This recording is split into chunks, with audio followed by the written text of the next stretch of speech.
My name is Mrs. Kintani Rapahlelo. And my name is Mr. Mologo Rapahlelo. Indeed. Indeed. It is I. It is we. It is us together. It is all of us. Here again. Again. I understand.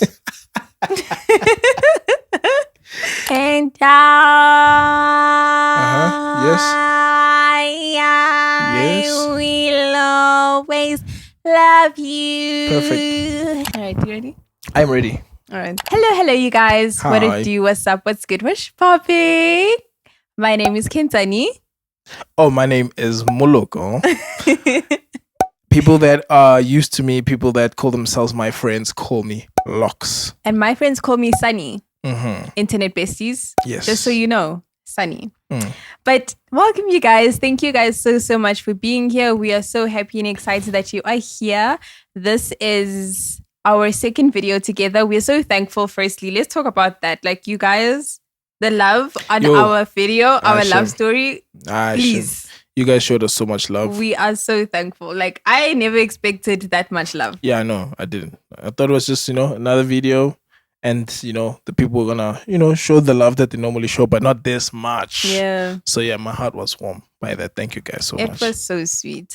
So, today's video, I asked you guys to ask us some questions on Instagram, and you guys pulled through with the questions. Hey, listen, if these are the questions that you keep asking my wife, these questions are hard. For the first time, the first Q&A. Yeah, I'm looking at this question. I'm like, but is this what you answer all the time? Yeah, it is. These questions are hard. Me and my internet besties, deep you convos. You guys ask convicting questions. No, your questions are convicting ones, bro. It's like the ones where if you ask them in a church, depending on which church you are, the pastor will kick you out. Valid. Because why are you asking such a tough question?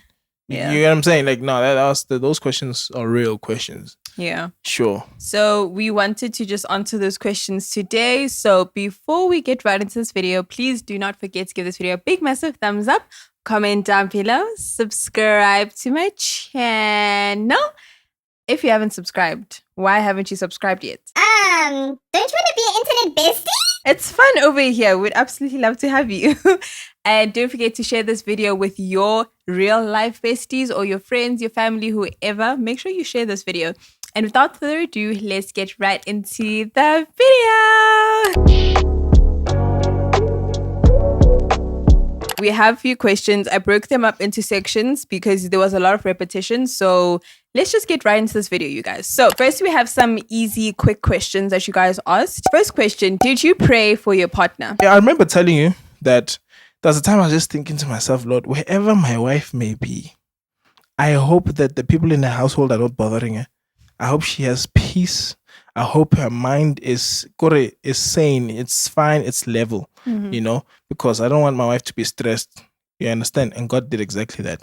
So yes, I did hypothetically pray for the woman that God would be. Because it's not like when you're praying for a spouse, then that person just drops out of nowhere. Yeah. They are there, they are alive, they're living life. So I'm just praying for that person, sending prayers and saying, Lord, whoever that is, may their life just move smoothly. Yeah, I prayed for my wife. So yes, in that sense, I did. And then once you met me? You were just a friend. Just a friend. So just a friend. Yeah, so I did not pray for you yet.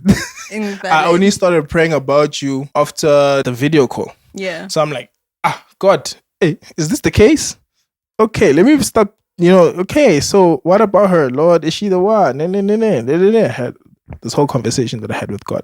And I prayed that, Lord, may she really be the one. If this is your will, Yeah. Otherwise, everything makes sense. Got you. Yeah.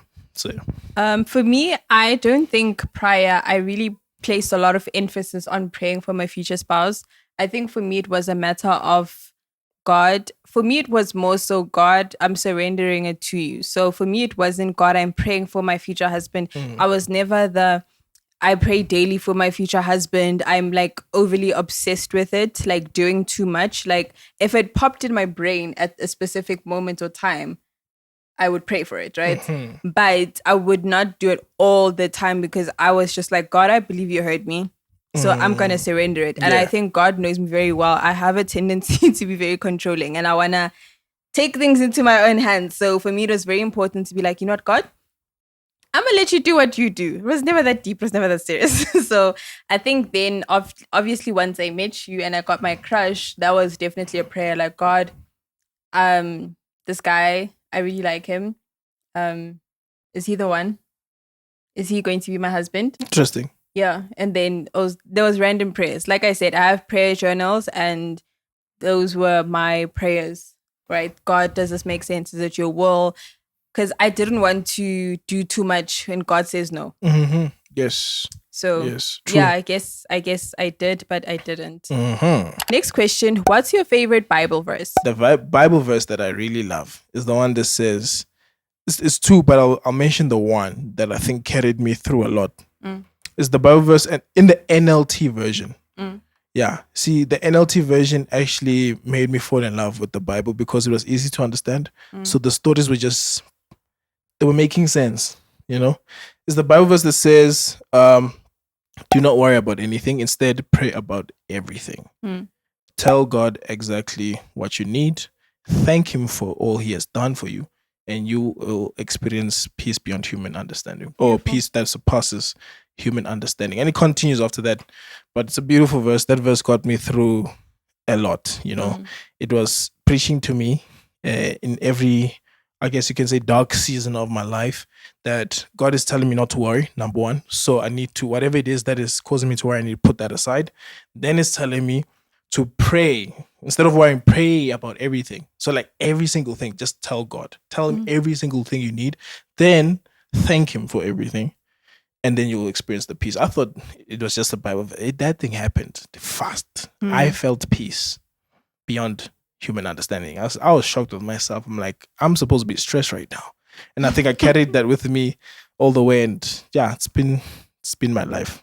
So That's yeah, beautiful. I love that. I love that verse. Mine, if anyone is new to me and does not follow me on Instagram or anything, it's very obvious. It's Esther414. It's literally on my bio on Instagram. And it basically goes on to just say, perhaps you were born for such a time as this. I could go on and on about it, but it's just meaningful towards me. And there's just so much I could say about it. But just know, maybe one day I will. But right now, I don't know. It's like, you know, like when there's that thing that's like, it's yours.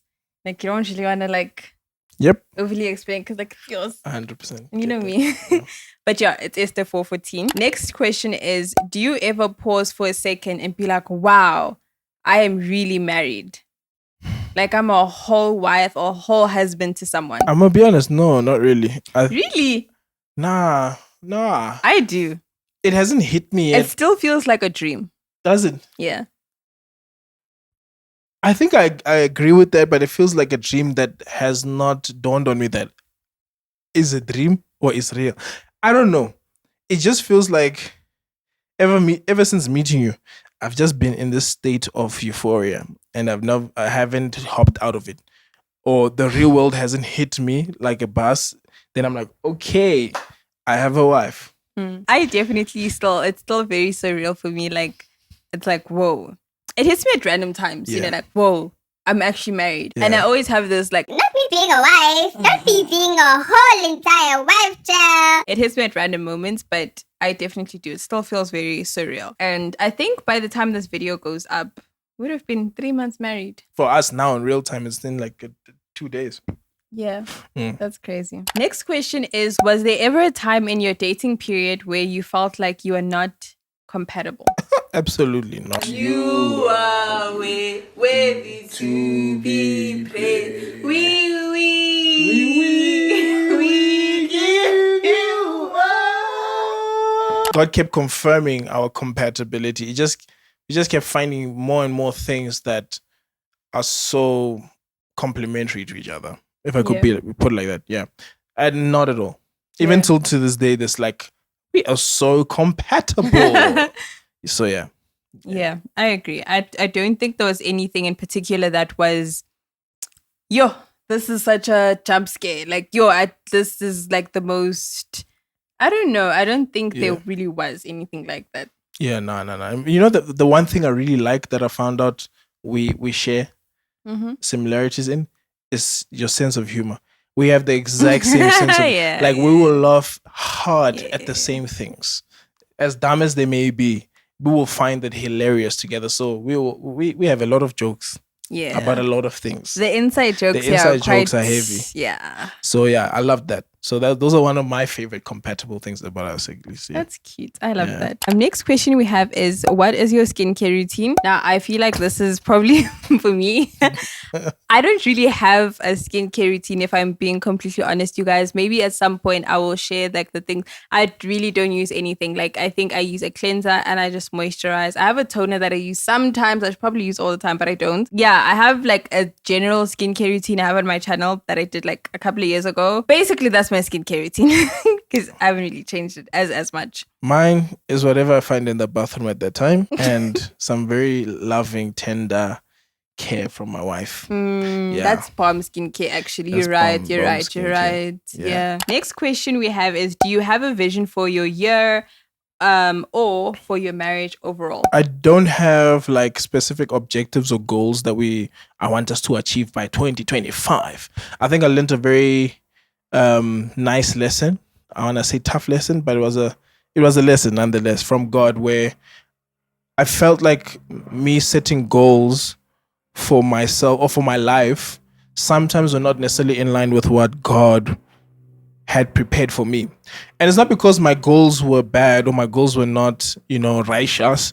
It's sometimes because reality hits us in different ways. And I do tend to set my goals below what He wants for me. So God puts mine aside so He can give me more than I expected, And I try to think hard and imagine what God wants for my life. But every time I come to the point where He does that thing, it was nothing like I could ever imagine. So I'm letting myself just be like, God, the one thing that I just want is for us to do whatever is within your will, your plan for us. As long as we can do that, that is, I guess, what I could say is the thing that I want for my marriage. It's just to be in step with God's will and to spend as much time as we can together with Him also. I agree with that. Yeah. I don't really need to hop on that. Did I? Okay. Was it good enough? Yeah, high five. Oh, that just showed incompatibility. Do you see that? No, I'm tired of high fives because you doing a high five like this, it means I must twist my hand. I was going for the easier one. Got you. Next question we have is, you briefly spoke about the book Women Evolve Being Evil. I read it. Could you explain? Okay. All right. Hear me out. Have your space. Hear me out. I never said the book was evil. I did not say that. Now, let me try to explain to you guys, and you can hop in to someone explain this as well. All right. I did a video, I think was it last year, about worship. Okay. Right? And worshiping God in a manner that is honorable and acceptable towards Him, which is a reference from a scripture in Hebrews, right? And I have gone through an extensive journey of, I guess, conviction when it comes to the things that I consume in the name of Christianity, right? Yeah. And I've gone through that, and I spoke about it in this book, in this video. I'd highly recommend. But in that book, in this video, I was talking about worship music in particular and how I have found a conviction of things that we call worship music actually on worship music. And that for me trickled with every single thing pertaining to what I consume in terms of my faith, right? Including books, right? And as time has went by, books that I probably used to read just don't hit for me anymore, right? Things, worship music don't hit, podcast, like whatever it is, they don't hit the same anymore. Even sermons, right? A book such as Women Evolve don't hit me. I find it very fluffy. I find that it doesn't really do anything for me, in particular for the season of life that I am in. I think I also need to emphasize the fact that I am a biblical studies student as well. So I really do enjoy reading about theology and things pertaining to becoming more knowledgeable about the things of the Lord, right? And this might sound a bit weird, but like I'm a Christian, so I know the Bible verses, I know the this, that, but in a scholar manner, in a exegetical manner, in a manner that understands proper context, right? That is very, very important to me. For me, when I read Women Evolve, I just found like it lacked context and I just felt like it was very motivational, and I don't particularly enjoy motivational books. What type of context did it lack? Biblical context? Yes. Okay. But I will say that if those type of content that's the only thing that you find you're still there for a long period of time, you're stuck there, that's a bit problematic, right? Spiritual Maturity. Thank you. Yeah, or growth Is whichever one very, you wanna very use. important. So you can't stay at one level. You must hunger and thirst for more, right? You must be open to more. And eventually, you need to know more about your faith, not being motivated about how to be a Christian. You need to know how to then explain what it is that you believe, right? If someone came up to you and asked you this, that, you must be able to explain it well, as opposed to, I just believe in God and he'll come. Do you understand? Like those things are not bad within itself, but you must hunger for more. Now we're moving on to the section expectations and fears. That's kind of how I phrased it. First question we have here is, were there any nerves or fears towards the concept of marriage? I think for me, definitely so, because my parents are divorced. I have a lot of family members that are divorced. So I think for me, it was much bigger than I thought it was. For me, it was, I'm getting into something I've never really seen work. And God, you're asking me to step into something that I've never seen. I've never had a good example of it. I'm scared. I had to come back that feeling of, what if my story is similar to people in my family? And I had to somewhat have the mentality of, that's not going to be my story, and be very open towards God. If this is what you have for me, this is your will, then I'm not going to feel or let fear stop me from what you have for me. So I definitely dealt with a lot of nerves and fears with the concept of marriage. Not necessarily to the point where I ever felt like I never wanted to get married. I've always wanted to get married. And I think my mom did a good job of always telling me that love is beautiful, marriage is beautiful, to be with someone is a beautiful thing. Even though she was divorced, she still kept telling me that it's still beautiful, it's still worth having. Don't look at my experience and think that it's not worth it. It's still worth having, right? So I think knowing that was very helpful for me, and it helped me somewhat deal with the nerves and the fears that I felt, knowing that my brain is telling me it might not work, and I have a lot of fears. What if it doesn't work? What if he hurts me? What if I hurt him? What if we're not compatible? What if? And something my husband has done a good job of saying that stuck with me is, he always says this: if you let one what if in, you let all the what ifs in. That's true. All the what ifs in. Yes. So I think as time went by, after he said that, he really helped me with that, closer to marriage, because that was when he had said it. And I was like, okay, I need to step into this and trust that, God, if this is something you have for me, then you're not going to let me step into it by myself. You're going to walk with me. You're going to journey with me. And that truly helped me, because I also needed to remind myself, he hasn't given me a spirit of fear. So if this is what God has in store for me, he hasn't given me fear towards it. And if it is fear stopping me, let me tell you something about fear. I read this in a book by Priscilla Shirer, interestingly enough. She said, if there's fear stopping you, and fear stopping you from going to the other side, then ask yourself, what then is on the other side that fear is stopping you? Clearly something on the other side must be really, really good that fear is trying to stop you from getting there. That's facts. So I was just like, clearly there's good within marriage, and I think after grasping that, it helped me understand. But I definitely did. But I do think that with us, I will say another thing that was important that I prayed for, which was something that was on my list as well, is I wanted a guy whose parents were still together, whose parents were still married. I found that very important for me, because I didn't want us to both have broken experiences when it comes to marriage. I wanted him to have a more optimistic view, whereas I might come in with a pessimistic view. And I think having that really helped balance things out, where if I felt pessimistic, he was able to bring in that optimism, that hope, that faith that he's seen it work, and he knows that it's doable, it's possible. So that really helped me in that regard. So that was something I also prayed for, and God came through for that as well. For me, it's quite the opposite. I come from a family of two people who loved the Lord. I'm not saying your parents didn't love the Lord. They did. But they've been married, never divorced, still married even today. So the concept of marriage that I have is a very positive one. Yeah. Our family very tightly knit, we love each other so much. So I've always been excited for marriage. There was nothing that was ever pushing me to feel like, hey, yeah, this one I don't want, you know. And my parents definitely do did speak to me about the challenges of marriage, and also watching them go through all the different types of challenges and seeing them come out on the other side of it victorious. It's like, oh, this thing, it's possible. Yeah. So that was the influence that I had in my life. So for me, the concept of marriage was never really scary. In fact, I have always, been interested in it, and also just seeing the type of character that I've developed over the years. I've always been a person who tries to attach oneself. I said oneself. Oneself to one person. So I've always been a person who's just like wants to commit to one person, and I was never really like, I want to know what everyone is like, and up and down. So marriage was always going to be something that I would hope to thrive in. Next question we have is Mr. Rapahlelo. Were you nervous about becoming a head of a household, or was it vibes? No, it was not just vibes. The honest truth is there's a lot of pressures that a man experiences in his journey towards being a husband. Yeah. A lot of people surprisingly come and tell you that these are the things that you need to do. You must provide, you must do this, you must do that. And then it dawns on you that, oh, okay, there is a long list of things that I need to make sure that I need to have. But those were not really that much of a worry for me that much. I think my faith in God was just the thing that just kept me always like, I'm not stressed about those things.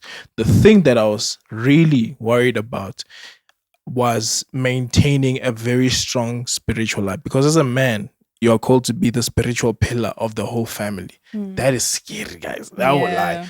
Correct. Because if you're gonna open up windows to the enemy, then goodness, if you're down, the whole family goes down. Oh man, that's deep. Man. So your walk as a man or as a head of a family with God has to be flawless. And I'm not meaning perfect in the sense that we would, describe it, but you cannot allow the devil a space into your family through you. And when you read a lot of examples in the Bible, you see that a lot of families, nations and stuff they got into big issues or trouble because of the head of the family or the leader of that nation.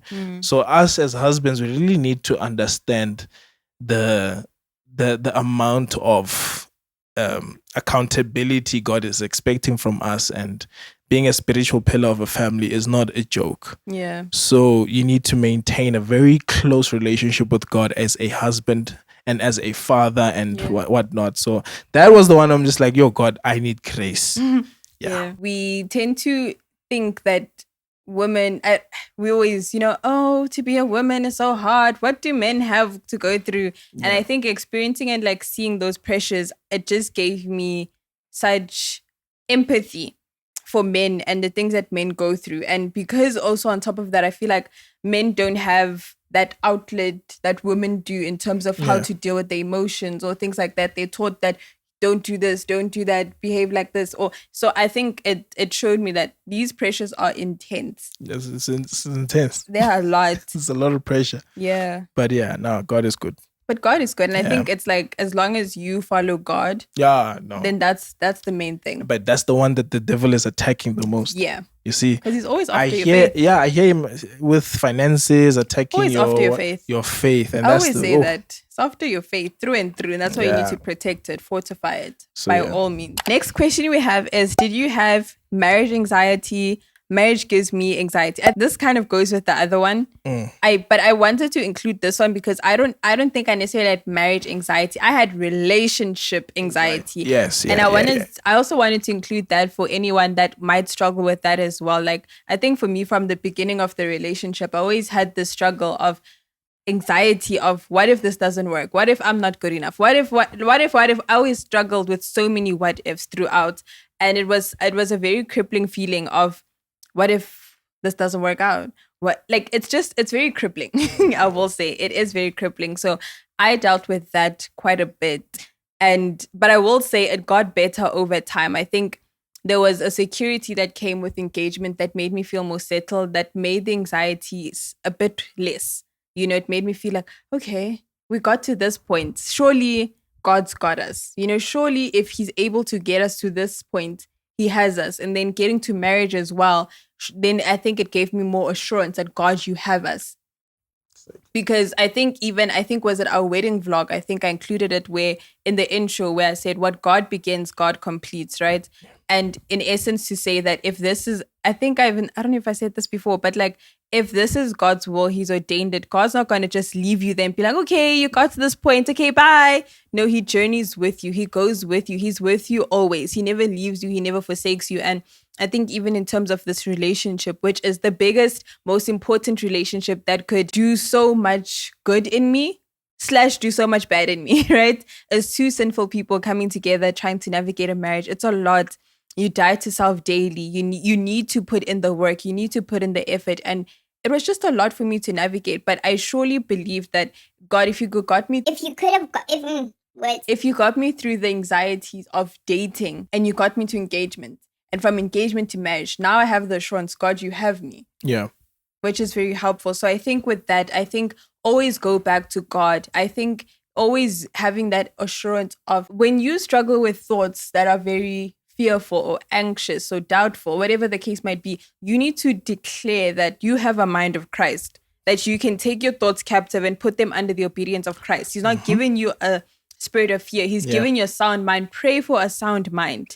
Pray for a sober mind, And I think with that comes with God giving you what you need and knowing that He's with you. Yeah. And that if marriage is there, despite the fact that you might have, I explained myself, I had bad experiences. I've seen so many people get divorced in my family.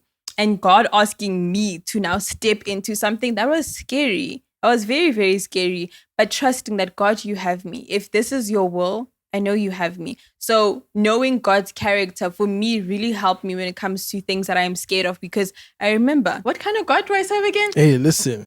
Oh, period. Why was I scared again? And that really helps me. It gives me so much reassurance and hope to remember, oh, this is my God. And that's very helpful. So yeah. Next question we have is, why is premarital counseling important, especially before lobola negotiations? Having counseling or premarital counseling after you've already made the first step into getting married can be tricky, because I feel like finding out that someone is not the right person during counseling is not a bad thing. That's exactly what counseling is for. You know, it's supposed to screen the two of you, your compatibility, and other things, a lot of other things, to see whether this is a relationship that will work between the two of you guys. And I'm saying this solely from a counseling point of view, not from I prayed about this person and everything. I'm just talking about from that. So finding out that someone may not be the right person for you, or maybe we need to wait for a couple of months just to figure this thing out.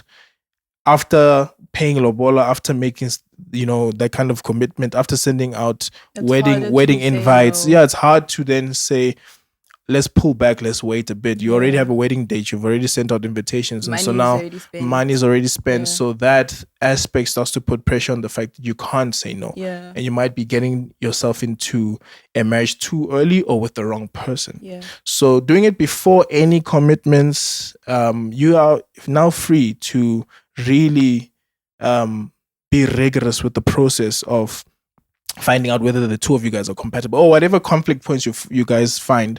How do we solve those things? Some of them take longer to solve than others.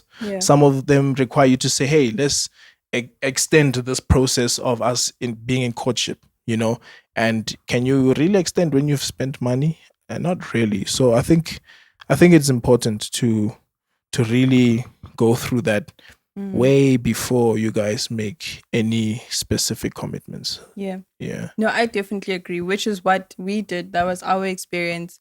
We did pre-engagement counseling for 4 months. We do want to do like a separate video on this so we can explain everything that we went through, the topics that we went through, and our overall experience on it. But I agree with everything that he said. It's very important before you get the ring, before your family comes to do lobola, before you get the venue, before, don't be so, how do I put it? Don't be so deceived by thinking that marriage is only the fluffy things. In order for you to have a good experience, you need to start investing in the marriage that you want. So if you want marriage, you cannot be like, oh, I'm I'm gonna see when I get there. You need to start putting in the effort, the work. If this is what you want, you prove that I really want this. You show that you're willing to steward it well, but you don't start stewarding it once you're in it. You show prior to be like, I'm actually willing to steward this well. I'm willing to put in the work now. I'm willing to be intentional now. Yeah. Because people always tend to say that the first year of marriage is very difficult. And for me, why I wanted to do pre-engagement and premarital hand in hand was I don't want a bad first year. I want to go in as knowledgeable and as prepared as I possibly can. Mm-hmm. Right? If there's anything that's going to happen, I know we've discussed this, we've discussed that. It's pinpoint of topics that we can handle because we've gone to counseling. They've shared this is what this topic is. So we can handle it a bit better because they've brought it to us that, oh yeah, that might be it. I've thoroughly enjoyed pre-engagement counseling. Like 10 out of 10 recommend. I did too. I never knew about pre-engagement counseling. I'm like, what on earth is this? What things are you coming with now? So I was just like, man, I trust you. Let's do this thing. And I was like, whoa. The amount of things that I'm learning are very important. And I think another important aspect to why it's important to have counseling also before things like lobola, proposals and stuff like that is that once you've done all those things, you desperately want your marriage to work, right? So it might hinder you from laying all your issues on the table just so that the process goes smoothly. And therefore you start hiding the points of conflict within your relationship just so that you can tick this box and say we've passed. And then now later on in the marriage, you're dealing with the reality of some of those issues. So yeah, and also just the pro tip. Oh, it's missing pro. Something that I feel like was really helpful for me and my wife was that we spoke about a lot of our personal issues with each other before counseling. And it was much easier then to speak with a professional about those things because it's not like we're hearing these things for the first time. Because some of these things, when you're sitting with a professional and then you hear some of these things, you're like, I did not know that. And they may scare you. They may make you feel like, who is this guy that I'm about to get into a marriage with? So try and speak about as much as you can earlier on and be honest about those things. You know, there was certain things that I shared with my wife that I thought, once she hears this, it's quits. She is leaving me. You know, but God, it's a testimony really, but God really affirmed me and said, if you want to see if this person is really the person I gave to you, tell her everything, the whole truth about your life, and you will see she's going to exemplify my love for you. And I told her everything, and I was waiting for, okay, bye-bye. And she showed me the love that God has for me. Like, she showed me so much love and so much compassion. I was like, God, It's you?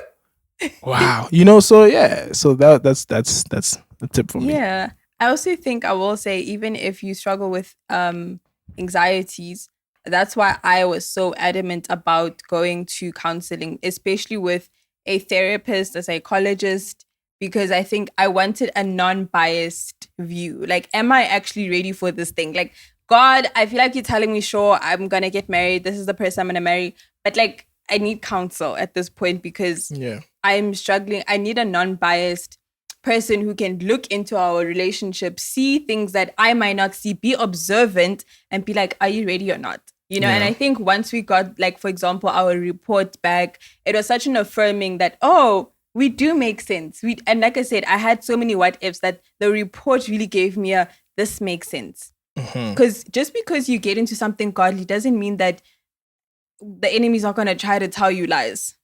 Do you understand? Like, or he's going to try, it's not going to be smooth just because, how to explain it? Like, God's peace, God will give you an abundance of peace, but God's peace is not the absence of issues, the absence of the enemy being the enemy or whatever. It's not the absence of that. God is in there. His peace is there, even in the midst of those issues or those things, right? So having that report, man, it made me feel like, this is God's will. It is. Also on that note, the counseling that we did, the pre-engagement counseling we did, had this thing where you get a report, but we'll explain more of it in the video, in another video, God willing. But One thing I will say is don't let that report discourage you if you see there's a lot of differences or conflict points there. It's just an opportunity for you guys to talk about them and fix them. And it's that's really what it is. So, and you're fixing those things before you even get commit to I'm getting married. And I think that's the whole point. Yeah, and you feel more comfortable to take your time to fix those things. And we were also quite lucky enough, fortunate enough to have a professional who was also Christian. Yeah. So a lot of the advice or the stuff that we spoke about also came from a Christian point of view, which was nice. As much as it was professional advice, but it was also godly. So we were very fortunate. True. Yeah. She came for our edges. She did. Such a beautiful, loving way. Yes. So we're not sitting here thinking, oh, it was so easy to go through. No, it came for our edges. Yeah, please. It was tough. It was very hard to go through, but we're willing. Yeah. And we're thankful for, the willingness to invest in our marriage. And here we are now. All right. Now we're moving on to living together. Questions about us living together. Number 1, how has the transition to being husband and wife been so far? The transition to being husband and wife was not difficult at all. Yeah. Sure, we've never lived together ever. But because we are chomies, we're really besties. The transition was really smooth. We just want to be close to each other. That's all we really want, just to be together. So a lot of that other admin of should we have 5 couches, should we buy 10 extra pots, should we have a toaster, must we have a TV, and all these kind of things, they were really, really secondary. Yeah. But it's like as long as we're together, it feels like home. Yeah. And whatever we added to wherever, that just came. Yeah. So yeah. I also think living together became easier because of the extensive counseling that we did. Yes. Because, for example, in pre-engagement, there were so many things about like expectations. Oh, yes. Unmet expectations, unrealistic expectations, especially when it comes to living together, the dynamics that come with living together. 100%. Who's going to do this? Who's going to do that? Who's going to this, that? We spoke about it in counseling. Yeah. So going into marriage, we weren't like shocked. Yeah. It was, okay. And I won't lie, I did have certain expectations prior to counseling that my wife every day is going to do 1, 2, 3, 4, 5, 6, 7, 8, 10. And like I was made aware of some of those expectations that these might not be reasonable expectations because sometimes a human being does get tired. Sometimes a human being also has ambitions. All these many kinds of things. And made me think about a lot. So we both had a lot of compassion and grace for each other moving in when it comes to fulfilling the role of a husband and the role of a wife. Yeah, because it's our first time here. Yeah. We can't expect us to get it just like that. I think it's very important to have grace for one another. And she loves doing wife things. I love doing husband things. And it just works also. So, Next question we have is, what do you look forward to the most as a unit? I think for me, it's what we will do together in terms of fulfilling the will of God. Yes. I don't want to sit here and say it's because we're dropping the ocean in comparison to God, right? God is the main character, not us. So even in terms of this marriage, I think I've always had a deep, intense prayer, especially for our marriage, that God, let us do your will. Let us want to glorify you in however way that might be, right? In our individual things that God, you call us to do, the things that you ask us to do together, in our day-to-day, whatever role of being a husband, being a wife, the day-to-days, the mundanes, all of those things, like God, let us do it in such a way that we want to please you, glorify you, and do your will. And I think that's very important. So I think that's what I have looked forward to the most is that, because ultimately I have a heart for God. I want to do your will, not my own will. Copy paste my answer. Yeah, that's the one. Next question is, what do you love most about being married so far? You. It's a big question because there's a lot of things I love about being married. First of all, picture this. You when you meet the bestest friend of your life. And you guys spend all this time together. You love each other's space. You guys can talk with each other about serious things. You guys go out together all the time. This is your best friend. And then someone comes and tells you that you get to have a sleepover with your friend forever. You never have to leave. Valid. So it feels like that. It feels like I get to live with the person that I love spending time with the most. And it's a blessing. So that's what I love. One of the things I love most about marriage. Um, I love the fact that um our marriage is also helping me grow in many other ways, spiritually as well, just taking it more serious also because now I have this big responsibility, Yeah. and many other things. I don't know. Give your answer. I think it will also inspire some other things that I'm leaving. I know there's a lot more. Well, I think for me, honestly, it's being like knowing that. How do I explain this? So let me give context. Bless you. Thank you. Let me give context to our relationship, Sure. right? We would see each other not as much, right? And when we would see each other, we would, always go out. We'd always be in broad daylight, obviously boundaries, which we'll get to that. But we wouldn't see each other as frequently. We'd have low key mid distance relationship. I don't want to say long distance because we're on long distance, mid distance. But we wouldn't see each other as frequently, and we always had to be intentional with those. So it felt like I can't wait for the time where we get to just watch our favorite show together, where we can just chill with each other, laugh with each other without the ish, I need to drop you off at home.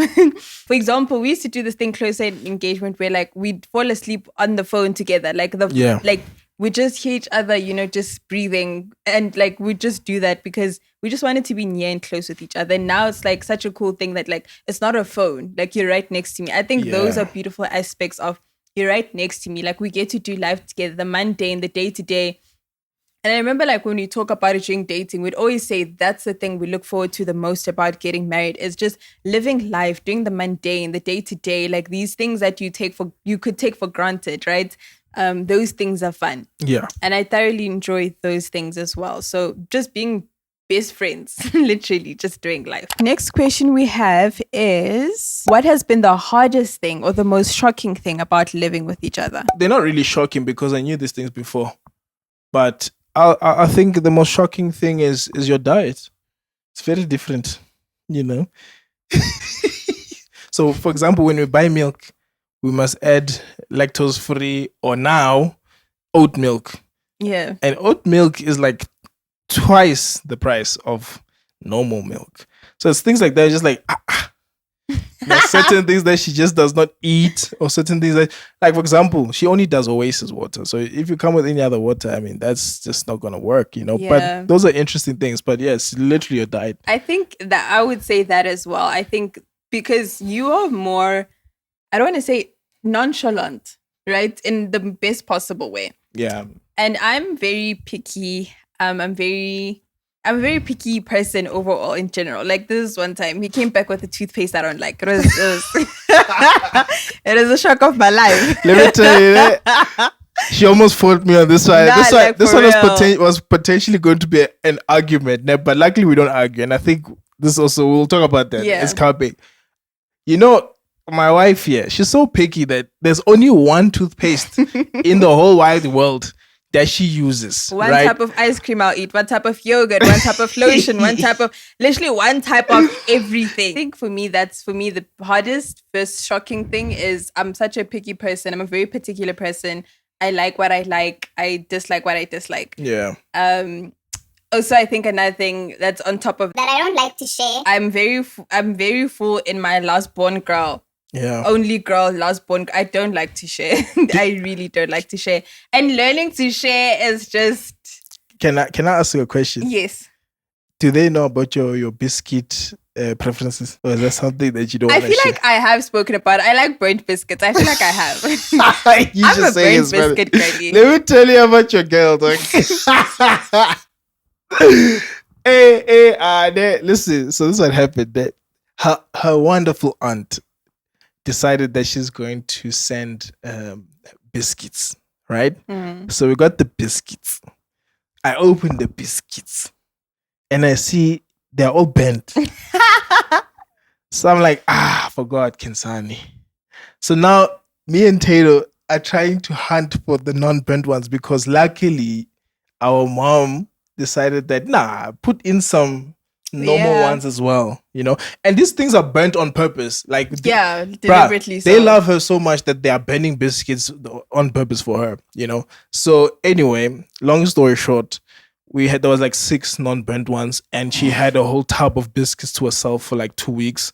So she now has a new way. If she wants to eat biscuits alone, they must just be burnt. So yeah, that's very interesting. I found that very interesting. That was funny. No, I think for me the most interesting story was the body wash. Yeah. She doesn't like sharing body wash. I had to ban him from my body wash because it finished way too No. quick. So here's the thing. Ne? My size, I'm like twice her size. So obviously, when you're using body wash as a person my size, you're gonna use more than her. Ne? But you know what's her problem? She comes and says, "Why did my body wash go from this ratio now it's here? What is this?" But here's the funny thing: she's excluding herself from using it as well. I'm like, that's both of us. She's like, nah. Ain't no way. But you know what? I will say, I feel like day by day, I am getting better at sharing. She is getting so much better. I'm man. getting better. Yeah, So. hey, yo, you're funny, bro. But it's not hard in terms of intense. Like this is so unbearable. Yeah, it's not that. No. It's absolutely not like unbearable. No, it's actually, I find these things about funny and cute. You know, so yeah. Oh, I did think of a hard thing for me. I think for me the hardest thing about marriage is not living with my mom. Oh yes. Yeah, you love your mom. My so mom and I are much. attached like this, Yeah. but you know we found ways. We call each other every single day. Have a video call. I need to see my mom's face, but I think it has been difficult because you know I'm so used to being with my mom. I'm so used to every morning I get a hug and a kiss. Every morning I have chats with my mom, things like that. So it's been a bit of a interesting dynamic the first month was very hard for me. I was always like quarter to crying because how much I just missed my family and the distance was really getting to me because my family is very close. Like my aunt be coming to the house like every weekend. We go see, like we're very close, right?